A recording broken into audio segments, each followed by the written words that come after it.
Hello, everyone. Today we're going to start one of my favorite chapters in this notebook, and it's on the normal curve.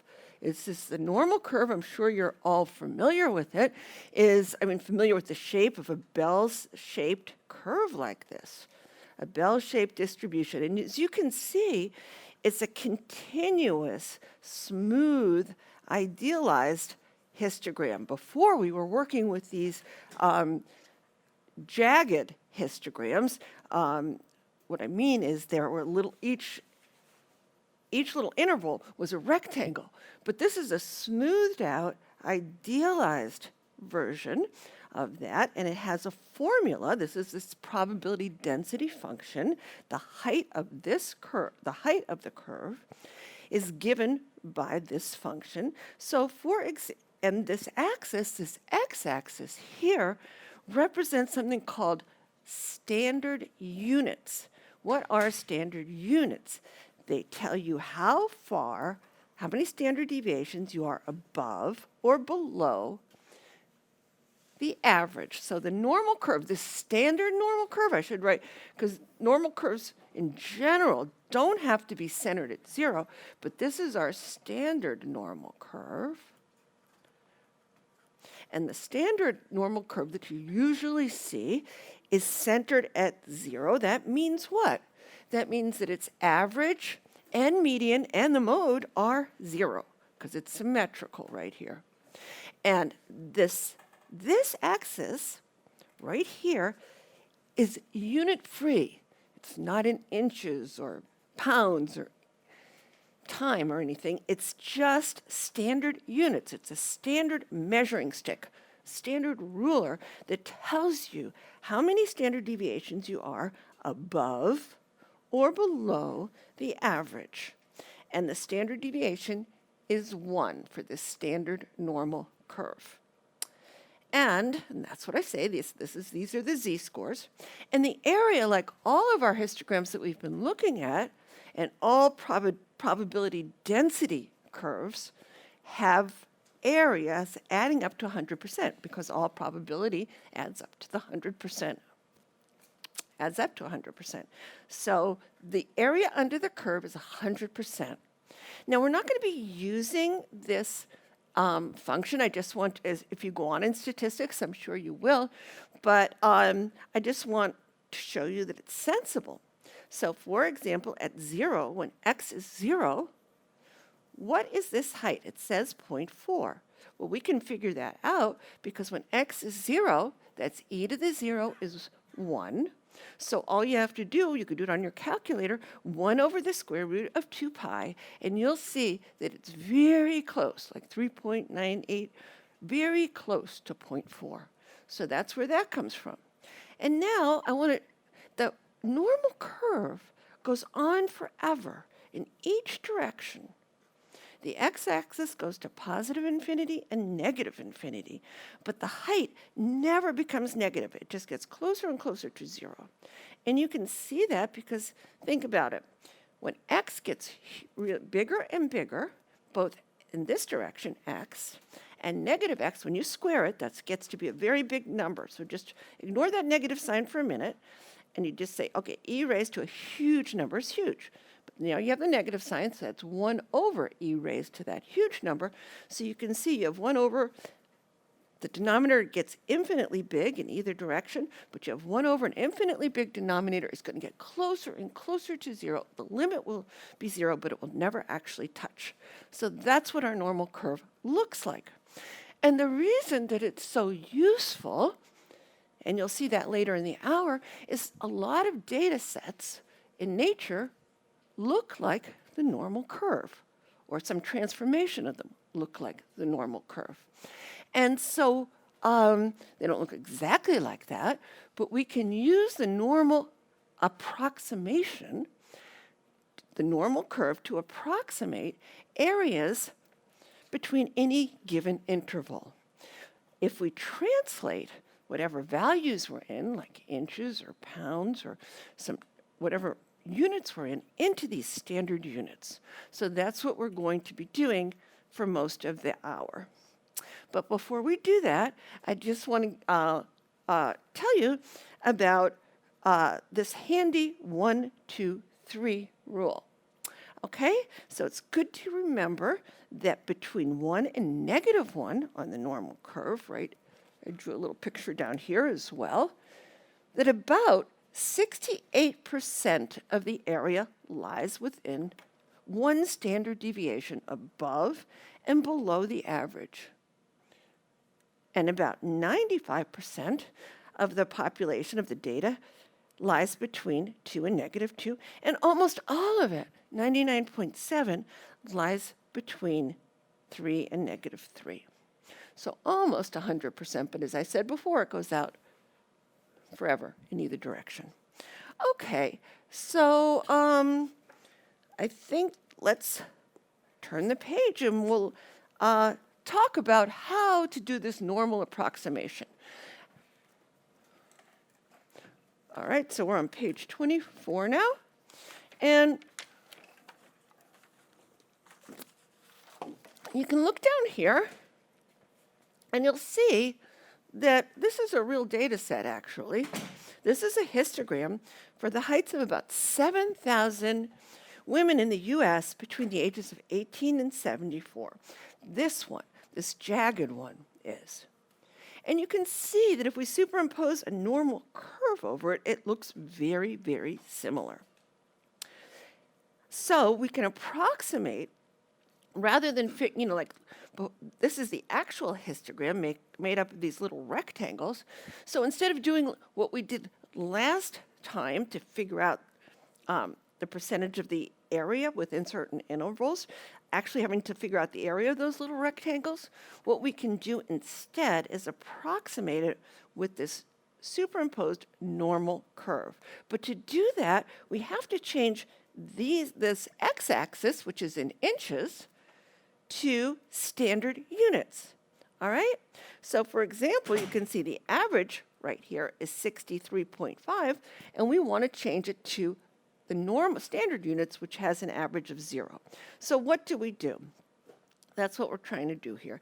So we're going to convert values to standard units here. That's what we're going to do.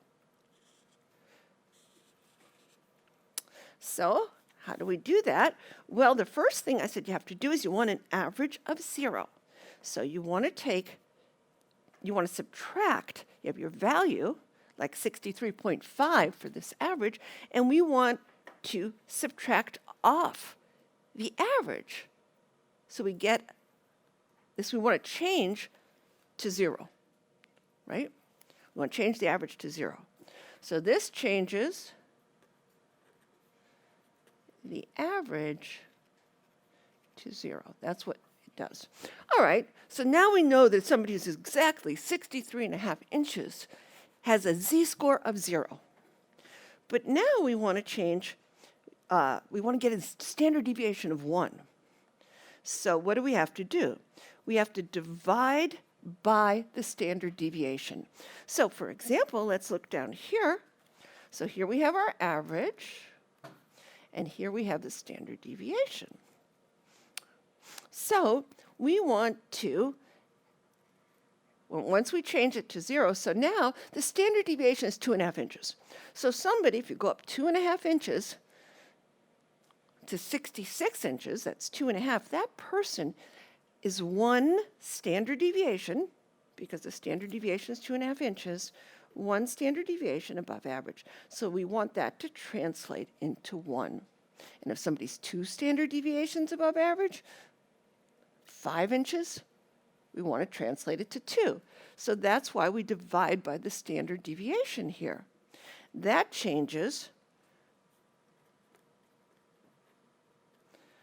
the standard deviation to 1. And now that's all we have to do. And now we've changed our axis, this axis, which is our value.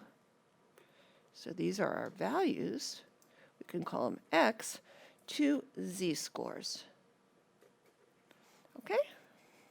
And we can do it z-scores. And how do we change it? We say z equals the value minus the average over the standard deviation, or in the more formal language that we were using before, we could say our value is just x minus the average. We have the whole let's say we have the whole population. We're not doing inferential statistics. So remember, we use the Greek letter, so it would be x minus mu over sigma. That's the same thing. Okay? And our values would be what? We'd start at mu plus this z-score times sigma. It's the same thing. Okay, so now let's do it. So we did it intuitively. Let's do this first example here. So all we need, the point is this. I just give you two summary statistics, two numerical summary statistics. One is the average, or the mean, and the other is the standard deviation. Once you know those, and you know that the distribution is approximately normal, follows a normal curve, that's the only thing you need information you need to find out, for example, what percentage of the population is over 70 inches, or between 62 and 68 inches, etc. But the first step is to change to z-scores, so that's what we're going to do here. So a height of 66 in standard units. In other words, how many standard deviations above average is it? Well, we just did this, so we want to change that value. So we say z equals our value minus the average over the standard deviation. So here's our value. So that's 66 inches minus the average, which is 63.5 inches, over the standard deviation. So look what happens. Here we are. We did it in our head. The numerator is 2.5 inches. So that tells this person's 2.5 inches above, but we want to know how many standard deviations it is. So you divide by the standard deviation, and you see how the units cancel out, and you just get one standard unit above average. So this right here is our answer, 1. And what does it mean? It means that 66 inches is 1 standard deviation above the average. That's what it means. Okay? Questions on that? So that's all that z-scores mean. If they tell you how many standard deviations you are above or below average. So how about a height of 61 inches? What would that be? Can you see? What do you think it would be? Look at the graph. We can do it here, but you can see it's just going to be what? 61 inches minus 63.5 inches. So the first thing, that numerator tells you the person, the sign, it's negative. So the person is 2.5 inches below. But you want to know how many standard deviations it is. So you divide by the standard deviation. And the -1, okay, so now we have 1 and -1. The -1 tells you what? That person is 1 standard deviation below the average. Not above, but below. So that means that 61 inches is 1. I don't know why I'm writing the ones like that. They look so weird. I'm just going to say is 1 standard deviation below the average. Okay. Any questions so far? So now, what's this say? If a woman's height has a z-score of 1.2, how tall is she? Okay. So what does z equal 1.2 mean? It means 1.2 what? Not 1.2 inches, but 1.2 what above average? Standard deviations, right. Don't think 1.2 inches. It's 1.2 times the standard deviation above the average. Okay? So what do we think? The easiest thing to do is say, hey, you start at the average, start right at the average. The average is what? 63.5 inches, so start right there at the average. And then this tells you to add 1.2, but not 1.2 inches, 1.2 times the standard deviation. So it's z times the standard deviation, which is 2.5 inches. That's what you want to do. And then you'll get the value of what? 6.35 plus 1.2 times 2.5 is 66.5 inches. So that's what this is telling you. It makes, oops, let's just zoom. There you go. Does that make sense? So if you know that, like, let's say 2 standard deviations, let's say I'm about 2 standard deviations above that average, so how tall am I? It would be 63.5, start at the average, and add 2 times 2.5, which would be 5, so about 5'8½". Okay? Does that make sense? So that's how you should think of these z-scores. All right, now let's move on. So now I said, okay, so I gave you that 1, 2, 3 rule, but how are we going to find what if it's other areas under the curve? So we need to know now, given a z-score, how are you going to find the area under the curve? Well, you might think if, you could integrate, you could, but this is a pre-calculus course, plus that function is very hard, doesn't, the function really can't be expressed in terms of sort of elementary functions. So even if you're in 400 or 410 in a higher advanced class, you're probably not you're going to find areas either through a table or through approximating it through some other function. So tables are going to be useful. Of course, now we don't use tables so much. We use the computer to calculate areas. And on our website, you can do that. But I think it's very useful.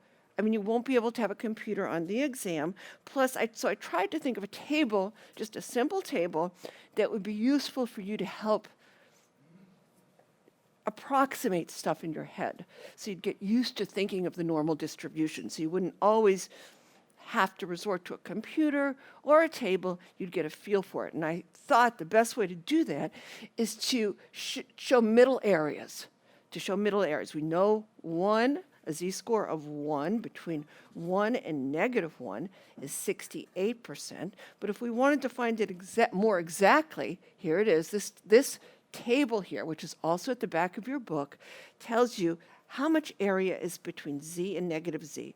So there's only one z, because you could say, so for z equals 1, that tells you right here that the area between z and -z is about 61%, and so it's more accurately, to 2 decimal places, 68.27%. So we can fill that down right here, 68.27%. And the next one, this is our 1, 2, and 3 rule right here.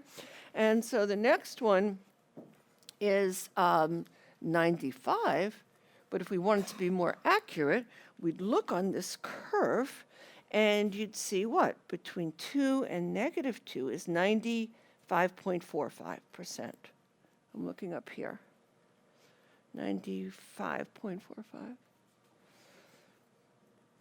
And so we can do the same with 3. We know that it's 99.7 approximately, but between 3 and -3 to 2 decimal places, it's 99.73. Okay, now you fill this one in. While I try to adjust the height of this table, it's so low. Hold on. You fill out this one just looking at the table. Where can I do that?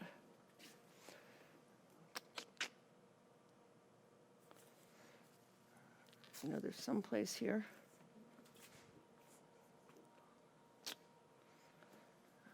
Oh, well.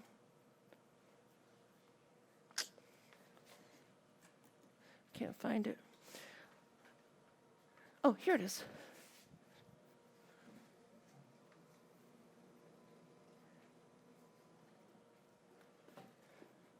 This will be easier. All right, so between 0.75 and negative 0.75, let's look. That's 54.67. Okay, so any questions on that? Okay, so now what are we going to do? So now we're going to do something called the normal approximation. As I said before, if you have the two numerical, that the average and the standard deviation of some data set, you know that it follows the normal curve. Well, then all you have to do is change to z-scores, and then look at the normal curve and use the normal table to find areas. So let's do it. Obviously, if the histogram doesn't follow the normal curve, like income, you're not going to be able to use the normal curve to do this. So let's look at the first one. A list of weights follows the normal curve approximately and has an average of 150 and a standard deviation of 20. So about what percentage of the people weigh less than 120? So here you have the normal curves here. So, let's just look at this. So here, these are z-scores. And we know that zero's in the center. 1, 2, 3, -1, -2, and -3. And what do we know about the weights? So here's pounds. Those are our values.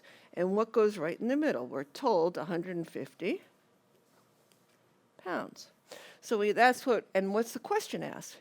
The question asks for this, for 120, where on this normal curve does 120 lie? So you could just think, okay, if I went down one standard deviation, that's 20 pounds, so I'd be at 130. If I went down another one, I'd be what? I'd be at 130. If I went down another one, I'd be at 110. So you'd think 120 is right here, 1.5 down, which is right. But you can do that one in your head. But in general, what did we just do? We converted our value, 120 pounds, we matched it up to z-scores.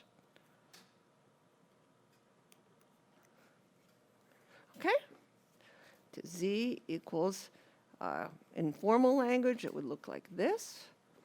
In words, it would look like value minus average over standard deviation. And this is our value right here, or x, that's our x value. And so this is pounds, like x. And so now, what is it? It's 120 pounds minus the average, which is 150 pounds. So it's 30 pounds. We knew it was 30 pounds, but where's 30 pounds on here? So that's why we divide by the standard deviation of 20 pounds, and we get negative 1.5. Negative 30 pounds over 20 pounds. The pounds cancel out, and we get that. So this is what we have. So what do we want to do now? So we know right here, right? We know that that is a z equal to negative 1.5. And that's where the 120 matches up. So now, what's the question? The question says, what percent of the people weigh less? So what do we want to do? We want to find out what area, what this area is. That's what we want to do. So what we just did intuitively was we marked the z-score on the curve and shaded the region we're interested in.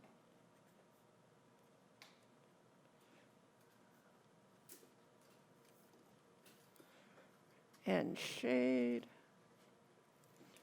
area of interest. So looking at it, you know it's pretty small. Okay? But now you want to figure it out exactly. So what should we do? We have to use the normal table. So we want to calculate that area by using the normal table. So calculate area by using the normal table. All right, so let's go to the normal table. And what do we want to look up in the normal table? 1.5. So here we are, and we look for 1.5. We have negative 1.5, but does that matter? No. So we see that the area between negative 1.5 and positive 1.5 is 86.64. Let's just approximate that with 87. Let's round to the nearest whole number, just so we can just do these more easily in our head here. So this is what we know, that area is approximately 87.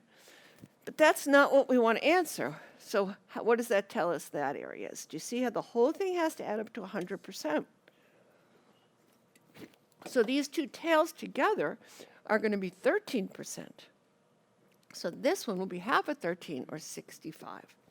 So this area that we're interested in right here is equal to 100% minus 87% over 2.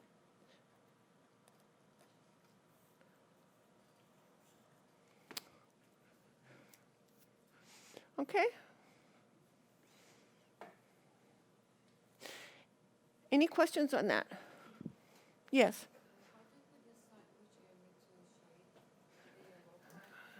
Could you speak a little louder? Why did we shade the yellow area? Okay, the question is, why did we shade the yellow area? Why did we shade this? We did that just because we were reading. We have to forget what the question asked. The question asked, what percentage of the people weigh less are to the left of here? That's why. By the way, if I'd asked you, if this question said right here, what percent of the people weigh more, then you would need this area, and that would be what? 93.5 would be 87% plus 6.5, because each of the tails is 6.5. Does that make sense? Good question. I didn't explain that carefully before. Please ask questions like that. Any question? Ask it. Okay, so what percentage of the people weigh between 120 and 160? Our first step is always to convert these endpoints. We only had one endpoint here. Now we have two. We want to convert them both to z-scores. We already did this one. We know this one is negative 1.5, so we've got this one down. Now we just have to convert that to a z-score. So what do? Do you remember?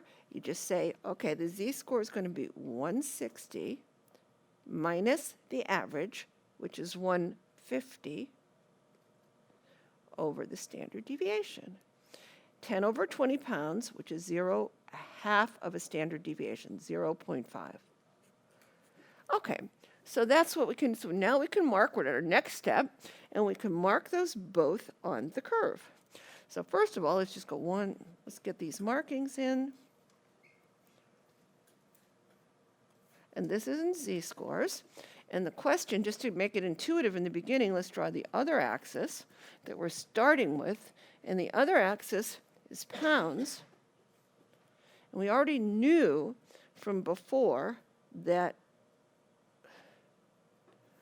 120, that's our lower endpoint. We already knew that. Sorry, I don't want to mess this up again. The way this, I'm going to have to figure out a way to write on this without touching anything that changes the controls. Okay, so now our upper one is 160, and that is 0.5. We knew the middle was 150 right here, and so now this other one, we got 0.5, so let's just try that. That goes up to here. So this is negative 1.5, and this is 0.5. And this right here is 160. 150 was our average. So we've got our z-scores. And now, what is our area of interest now? We want the area in between those two, between 120 and 160. So this is our area. This whole area in here is our area. This is what we want.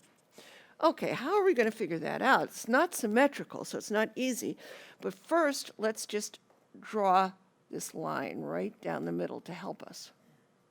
All right, So we can look at it as two pieces. This piece, and maybe I'll make this a different color. So this is our area of interest. That one and this one. I'm making it symmetrical here. All right. Now, what did we do up here? We already figured out, like right here. So we've got this piece, right? Between negative 1.5 and 1.5 is 87. So this is half of that. So this area right here is going to be what? 87, half of 87. Doesn't that make sense? Does everybody understand that? But what would this one be? This is going to be half of something. We don't know yet. Between 0.5 and negative 0.5, that middle area we're going to have to look up. And then this pink piece will be half of that. So let's look. So that's 38.2. That gives you the whole between 0.5 and negative 0.5. So we just want half of that. So let's do that. So that'll be half of 38. I'm just rounding so I can do this better in my HUD. And this is 87%. Okay, so that's our area then. So our steps, if you wanted to go back, might as well, since we're going to be doing a lot of these. So what did we do first? We convert endpoints, both to z-scores, And then the next thing we did was we shaded the area of interest. That's step 2 is shade, just so we make sure we know what we want. And then the third one is computing the area. So our area, that's what we're doing now. What's that going to be? The area is going to be equal to, we have to look on the normal table, and we did, and we found the area is 1/2 of 87% plus half of 38%. So it's those two together, and it's 62.5% is the answer. So that's the percentage of people that are in that interval. Any questions on that? All right, so we're moving along.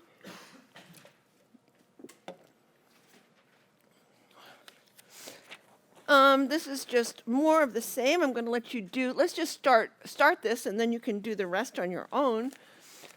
I'll leave some blanks for you to do. So according to our survey data, now, I don't know how many, it's not finished yet, so I can't use our exact survey data, but this is one of the questions on the survey. It said, the histogram, what is the fastest you've ever driven? And after I subtract off, it doesn't really look like the normal curve because there's a big column up here where people who've never driven put 0. But once I get rid of that, don't include people who've never driven, just of the people who've driven, it looks very much like the normal curve. And so at least it did last semester. And so this is based on last semester's. The average was about 90 if you exclude those people who never drove. And the standard deviation was about 24 miles per hour. Okay?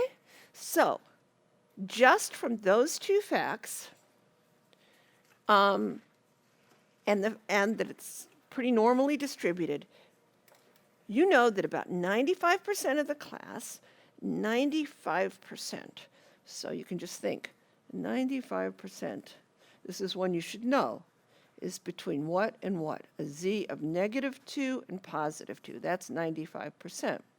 But don't say, okay, I've asked this on an exam, and people said, about 95% of the class listed fastest speeds between -2 and +2. But that's not miles per hour. Those are your z-scores, right?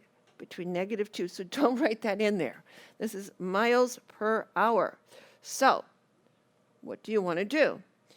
So this would be a z equal to -2 and a z equal to +2. But now what do you want to start at the average. So you want to say the average, which is right in the middle at 90. So you start 90, and this minus 2, so you'd say plus negative 2 times 24. So that would be 90 minus 48, and this would be 90 plus 48. So this is 138, right? And this is 42.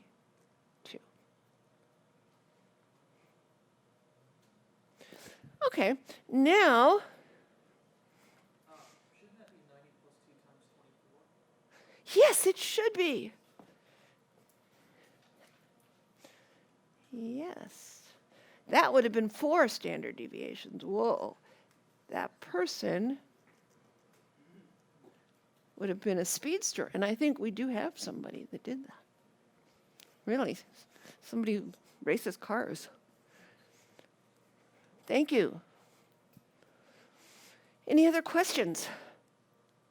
I really appreciate you guys. You've caught all my mistakes. I love it. All right, so what I'm going to do, because I think you can do this part on your own. So do on your own. I'll tell you what the answers are so you can check. First, I have to put the question in. So I'm going to say 114 miles per hour. And the answer to this one, I'll just put in parentheses, is 16%. Okay. The answer to this one's 84. What percent of the class is slower? 84%. This one I'm going to give you a super easy one you can do in your head. If this is 90, I'm going to ask you what percent of the class never drove above 90? That's an easy one. Probably can do the answer is 50%. And what's the last one? And then you can, if you don't get these answers, just ask me, and I'll go over them. If the fastest I've ever driven is 0.5 standard deviations below average for this class, what's my fastest speed? And it's 78. That's the answer. So see if you can come up with those. All right? Sound good? All right. And fill them in on your own. And now, let's move on. So now we're on page 28. And now, let's just go back. This is going back, just reminding you that if you don't have a normal distribution, like our exam scores are never normal in this class, because we always have something like this. It's cut off at 100 and at 0, but it looks, more people are close to 100 than hardly anybody's down here. So it's left skewed like this. So I just want to remind you how to go about doing these problems, okay? And to introduce a term called percentiles. So what is a percentile? A percentile is the area below the value. So if you're in the 99th percentile, that means 99% of the area, 99% of the data is below you.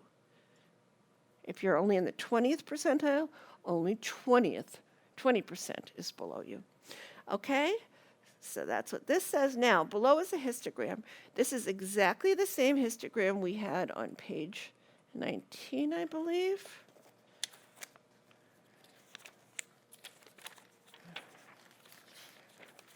Yeah, it's this. All right? So let's look at it again. We can fill in that right now. So the heights, this was 0.5. This is 1, 1, 2.5, 2, and 1. And now, remember how we did these areas? This is really simple, but these are rectangles. It's a simple histogram, so it's 50, half of 50, so this is 25%, 10%, 10%, 25%, 20%, and 10%. And again, they add up to 100. So, looking at this, what score corresponds, what final exam score corresponds to the following percentiles? 70th percentile. Now, don't just look up here and say 70. That's the final. 70 does not correspond. 70, what percent of the area is below 70? 45%. That would be the 45th percentile. So don't just answer like that. What score corresponds to the following? Okay, so the 70th percentile means what? 70% of the area is below it. So 30% is above here, so 70% is below. So 70th is, what score is 80? 80, if you got an 80, you're in the 70th percentile. Why? Because 70% of area is below 80. How about the 35th percentile? Just write it down. 35th percentile is what? 35% of the area is below what? 60.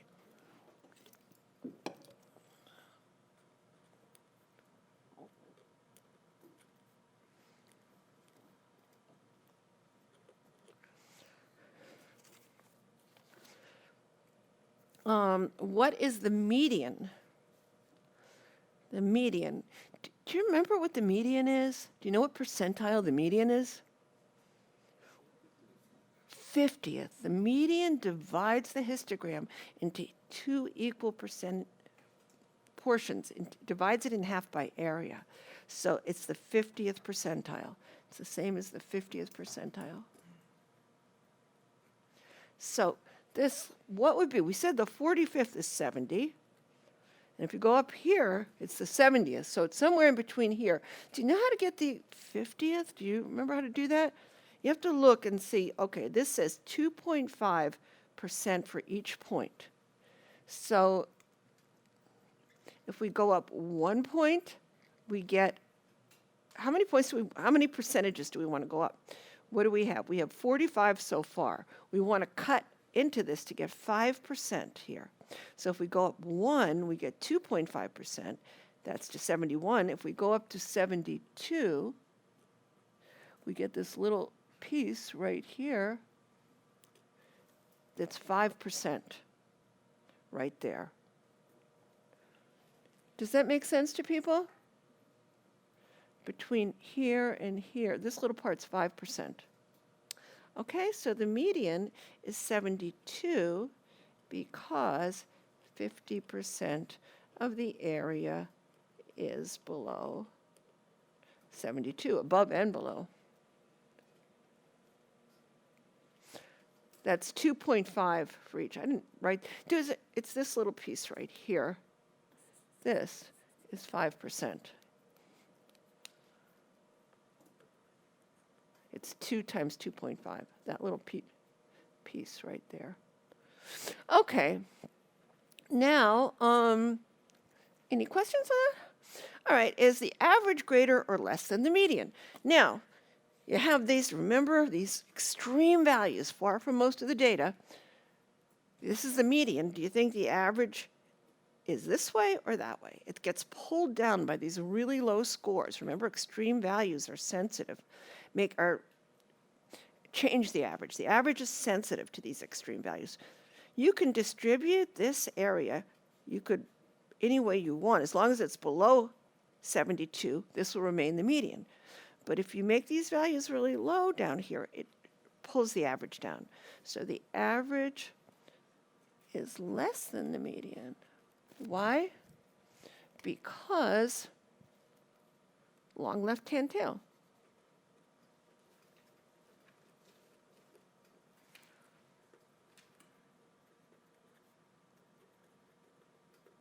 So this right here, I'm glad I'm going over it here with you because this is very similar to the homework that's due Tuesday. And the homework that's due Thursday has stuff on the normal curve.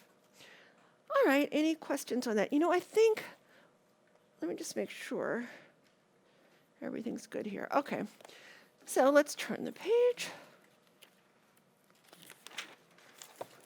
And we're just going to say, okay, so now let's relate these percentiles to the normal curve. So now if the data does follow the normal curve, then that average and the standard deviation gives you everything that you need to figure out percentiles. So we can use that information.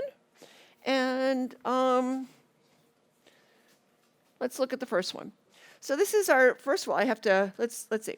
According to our survey data, the histogram for the number of hours of sleep students reported getting is close to the normal curve. Let's do a super easy numbers here so we can do this quickly.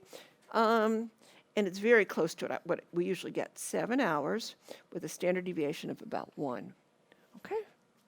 That's usually what our data is. So now, a student who sleeps only 5 hours per night.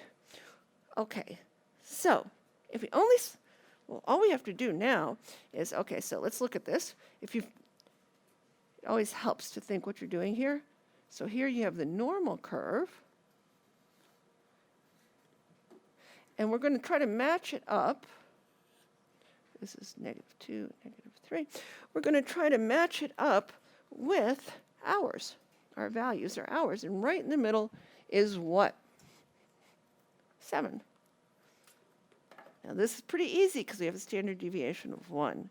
So you go down 1 standard deviation to 6, and another 1 to 5, and this is, your z-score is going to be -2.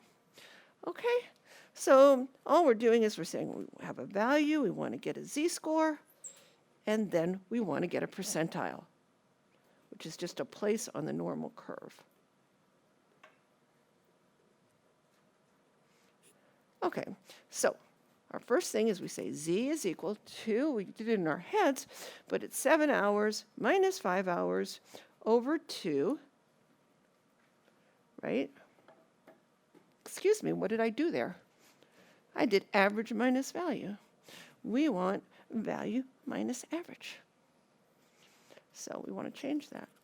So you have 5 minus 7 over 2, and you get -1. Oh, gosh, over 1. When it gets too easy, it's like riding a bicycle too slow. Does this happen to you? It happens to me all the time. If it gets too easy and you do it in your head, and then you have to go back and do this, that's why it's terrible to lose your intuition. When you have to go back and do it this slow way, you just don't pay attention anymore. Okay, so it's -2. We just did that right here. So you don't have to slow down and do this if you don't have to, right? Otherwise, you'll just mess your intuition up. Okay, so that's what you have. And now we want the percentile. So this is the area we want below that. So we can do this one in our head, right? We know that between 2 and -2 is 95%, approximately 95%. So this is going to be about the 2.5th percentile because that's 2.5% of the area is lower. All right. And that's where 5 is. All right, now to be at the 60th percentile of the distribution, okay, so now we're going in the other direction. It says, okay, if you're at the 60th percentile, then what value do you have? How much do you sleep? So what do we want to do? So we're going to be going in the other direction. We're going to be given this percentile on the normal curve, right? And 60th percentile, like right here. Then we're going to change it to a z-score, and then we'll change it to a value. We're just going in the other direction. All right, so first let's mark the percentile. What do we know? What's right in the middle? The 50th percentile. So right here is the 50th. Okay? So the 60th is going to be above that. It's going to be 10% above it. Above the 60th, let's write that down. So the 60th will be somewhere in here. And that little area is 10%. Now I want to change it to what? I want to get a z-score, and then I want to get the values, the hours. So how do I get that z-score? What do I do? First I'll have to get a middle area. I know from here to here is 10%. So I'm going to draw a middle area on the other side. That's another 10%. And now I have a 20% middle area. So the first thing I wanted to do was to mark the percentile on the curve, right? So I'm going to mark it on the curve, we did that, and to get the middle area.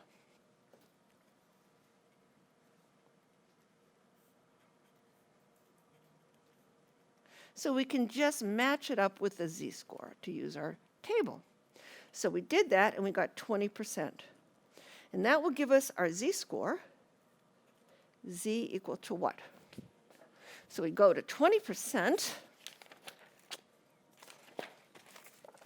and 20% in the middle, now you're doing the area, 20%, there's not exactly 20%, so why don't we just go to the closest line? That's fine. And find the z-score corresponding to the closest line here. 20 is closer to 19.74, so we'll say a z-score of 0.25. All right, so that's what we're going to do, a z-score of 0.25.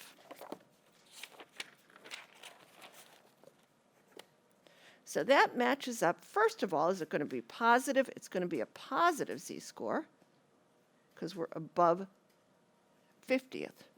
So it will be a positive z-score of 0.25. So now that's where we are. That's 0.25. This right here is 0.25. That's our z-score.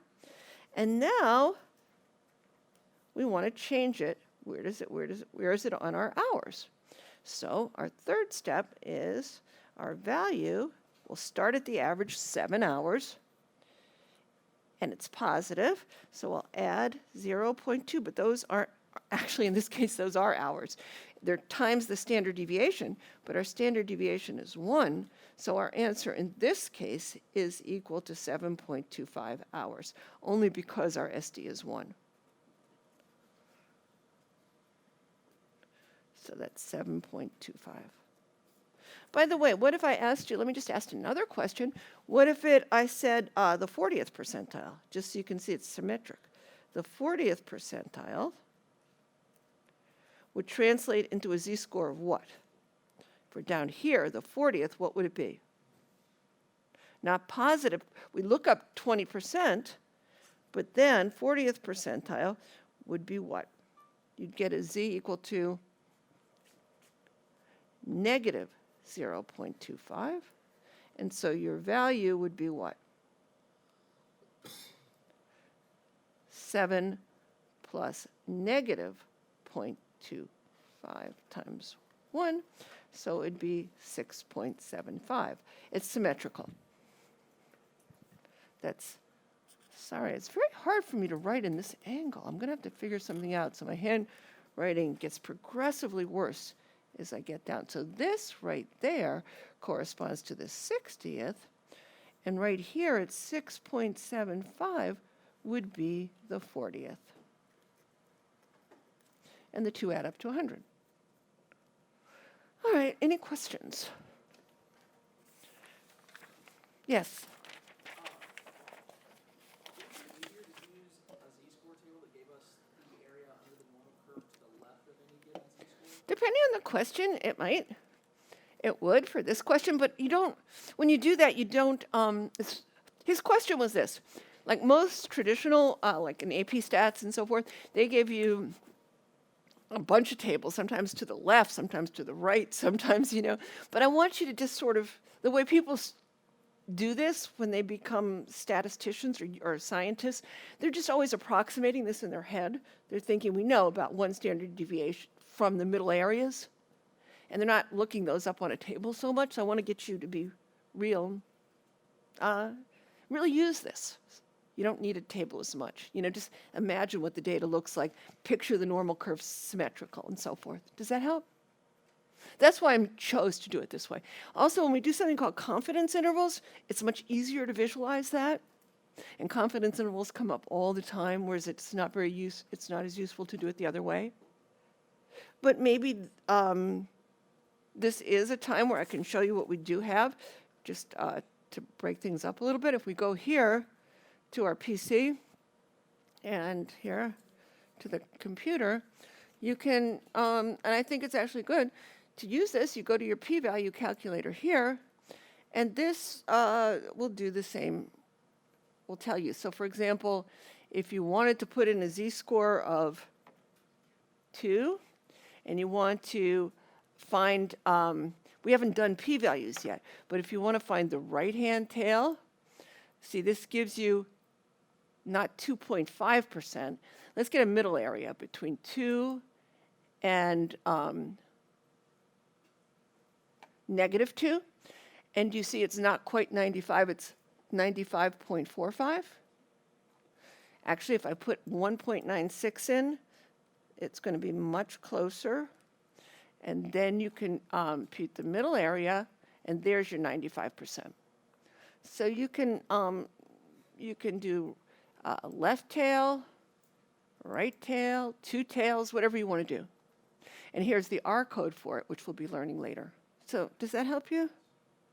So if you want to use that on your homework, no problem. But sometimes we code it according to the table. So when you're doing your homework, just make sure that to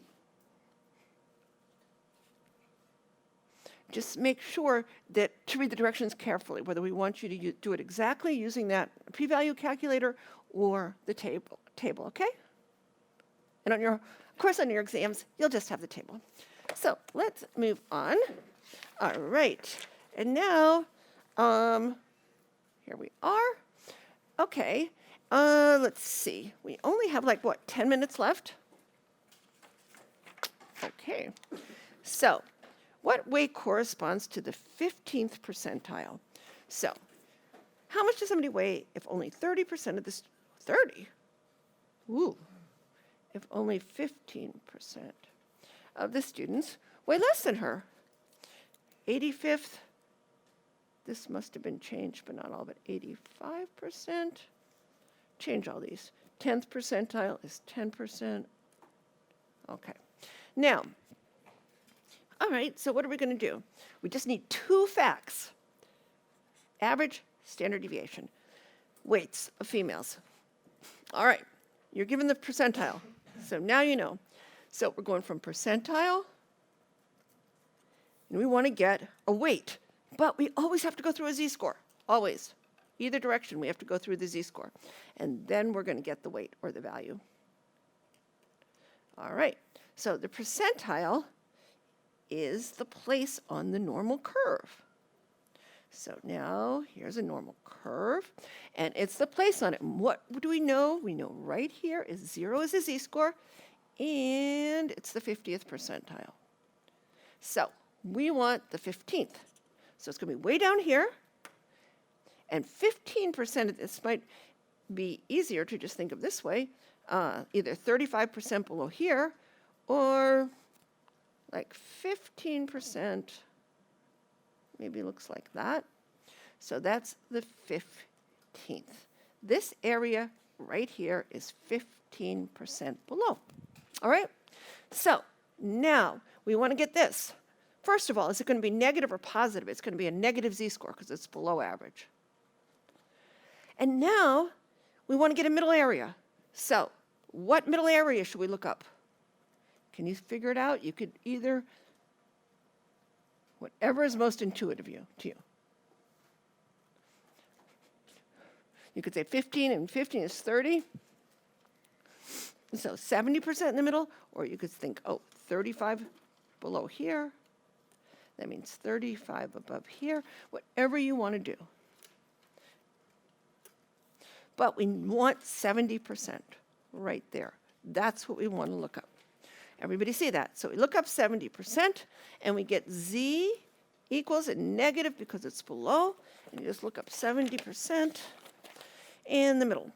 And, let's just, I know it's a little bit less, but let's just go with 1.05. So we can do it quickly in here. And that's fine on all the exams. I'll let you do that. So it's easier to grade. So this is negative 0.105. That's positive. Okay? So negative 1.05. So now when we want the weight, and if you forget what to do, just think, Okay, right in the middle is what? 134. So it's going to be 134 minus 1.05 times the standard deviation. So the value, that's equal to, you start at the average, plus z times the SD. So our average is 134 plus our z, negative 1.05 times our SD, which is what? 24. And this is equal to 108.8 pounds. All right, we're done there. Now, what should we do now? For the 85th percentile, do you see how it's the same picture? 85th is 15% up here. It's the same picture, right? Does everybody see that? It's the same picture.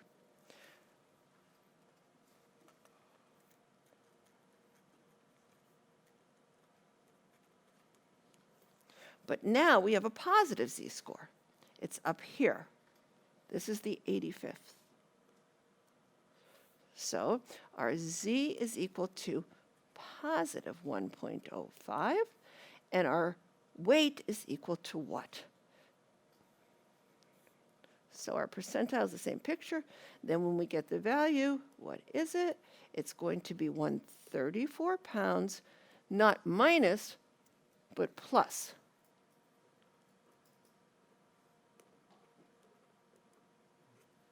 Okay? And so we just add instead of subtract, and we get 159.2 pounds. Okay? So I think you should do this one on your own. But what I should remark here is if two percentiles,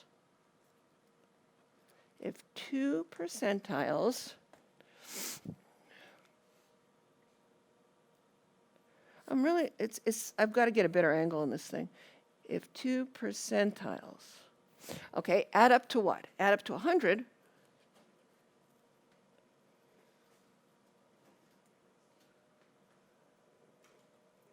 Then what can you say about their z-scores? They're going to have the same middle area if they add up to 100. And so what can you say about the z-scores? Their z-scores will be the same. The absolute value of the z-scores will be the same.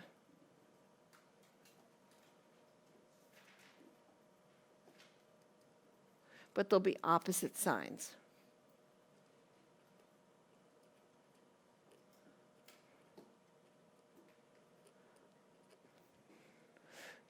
Okay? So for these two, I think you can just do these on your own. And I can tell you the answers. The answer for this one is 102.8, and the answer for this one is 165.2. So those are the answer. And you can make sure you get those answers.